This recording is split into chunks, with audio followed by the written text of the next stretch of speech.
My name is Anirudh. In this video, we're going to be talking about classification. So, what is classification?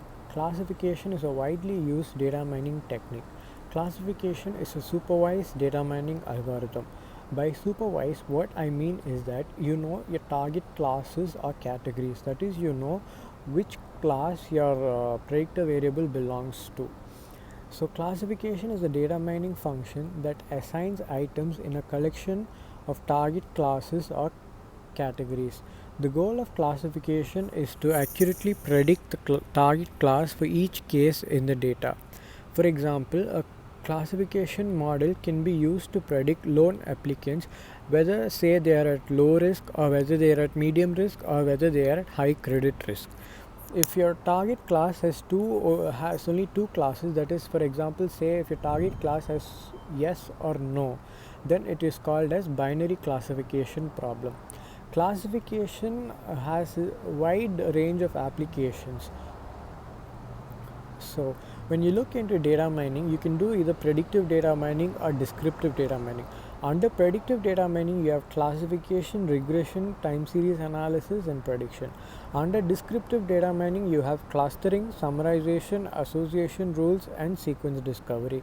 So in this video, we are only going to focus on classification, which is a predictive data mining technique. That is, you know your target classes, you're just trying to predict which class your target variable belongs to. So let us look at an example. So from our problem here is to identify whether the picture contains a dog or a cat. So this is an example of a binary classification problem. Since you're trying to predict only two classes, that is whether it is a dog or a cat, it is called as binary classification problem. If you have more than two classes where you're trying to predict, then it cannot be called as a binary classification problem. Since in this example you're trying to predict whether the picture contains a dog or a cat, it is called as binary classification problem. So one metric when you talk about classification is accuracy.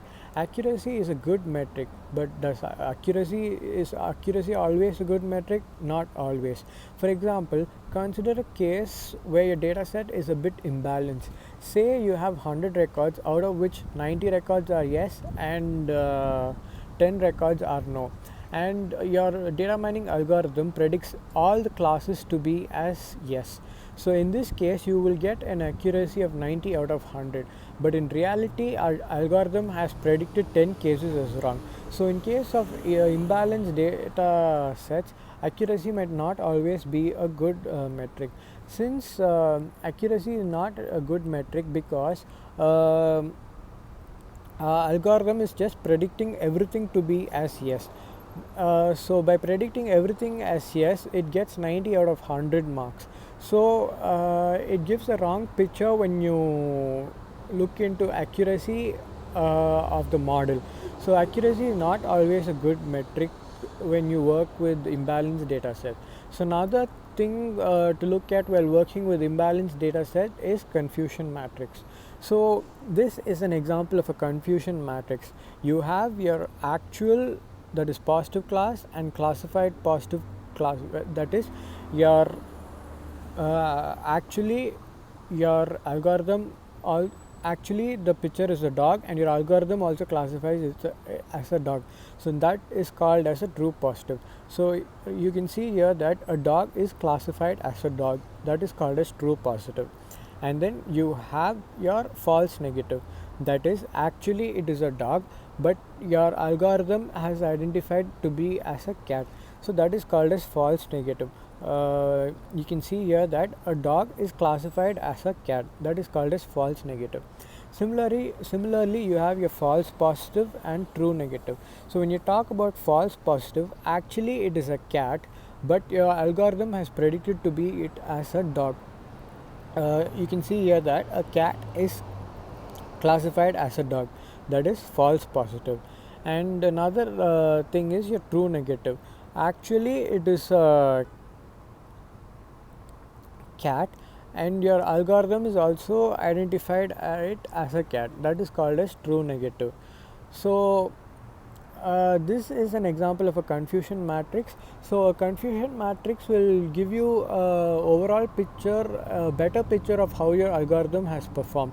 So for our dog and cat example, you can see that our classification algorithm has predicted has a true positive of 4. That is, there were 4 dogs which were also identified as dogs by our algorithm, and there were 4 dogs that were wrongly classified as cat, and there were 3 cats that were classified as a dog, and there were 4 cats that were actually classified as a cat by our algorithm. So from this confusion matrix you can see how our algorithm has performed. So this is another thing to look at when you want to talk about the performance of your algorithm. For example, you have your relevance, that is your true positive plus false negative, it gives you the number of dogs. Then you have your irrelevance, that is your false positive plus your true negative, that gives you number of cats. Then you have something called as positivity, that is your true positive plus false positive, that is your number of animals classified as dog.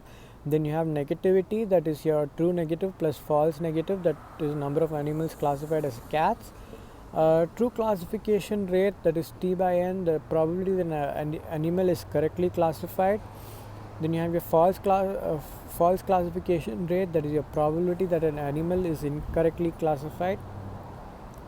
Then you have your true positive rate or sensitivity, or it is also called as recall or hit rate, that is equal to your true positive by R.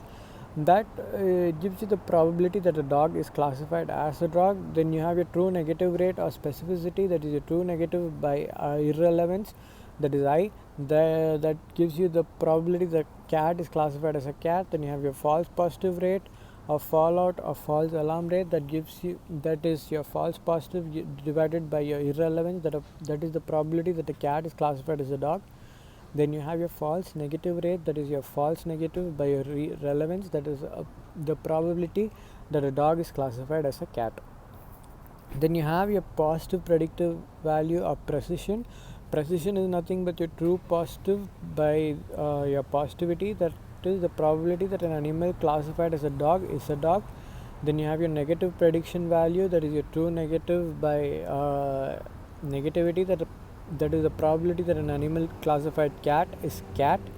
Then you have your negative false classification, that is your false negative by N, that is the probability that an animal classified cat is dog. Then you have your positive false classification, that is your false positive by your positivity, that is the probability that an animal classified dog is a cat. So these are some of the metrics that you can look into while talking about your performance of your algorithm. These metrics will give you a complete picture of how your algorithm has performed. Accuracy might not always give you the complete picture. Your confusion matrix, with the help of your confusion matrix, you can get a good idea of how your algorithm has performed. So like we talked about precision is a score of 1 for a class C, means that every item predicted as class C does indeed belong to class C, but says nothing about the number of items from class C that were not predicted correctly. Your precision is nothing but your true positive divided by your true positive plus your false positive. Then you have something called as recall or sensitivity. A recall of 1 means that every item from class C was predicted as belonging to class C, but says nothing about how many other items were incorrectly also labeled as belonging to class C. Sensitivity measures the proportion of actual positives which were correctly identified. So sensitivity is nothing but a measure of completeness. It is nothing but your true positives divided by your true positive plus your false negative. So from our cat and dog example, you can see that the total dogs equal to 9. So the dogs identified equal to 4, cats identified is equal to 3, total identified is equal to 7. So your precision is nothing but your 4 divided by 7. Precision gives you the measure of quality, that is number of dogs that were correctly identified. Recall is equal to 4 by 9. Recall gives you a measure of quantity.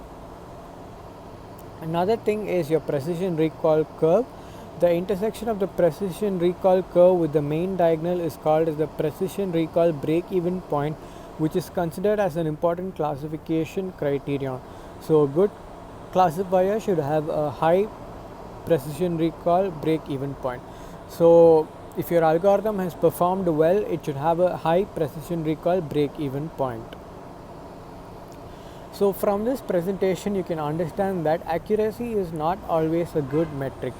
A lot of cases where people look into accuracy and decide, say, an accuracy of 90% means the algorithm has performed well, but there are cases like for an imbalanced data set, if there are like 100 records and 90 cases are yes and 10 cases are no, if your data mining algorithm predicts every single all the 100 cases as yes, you would still be getting an accuracy of 90%. So this might be a bit misleading because people usually tend to consider an accuracy of 90 to be as good, but our algorithm is simply predicting every class that it sees to be as yes. With that, it is able to achieve an accuracy of 90%. So accuracy might not always be a good metric. So precision recall gives a better picture sometimes, and the confusion matrix, the true positive, the false positive, false negative, and true negative, you get a complete idea of how many classes were predicted accurately and how many classes were misclassified. So precision recall is and your confusion matrix is something to look at to understand the complete picture of your algorithm. So with this we've come to the end of this video.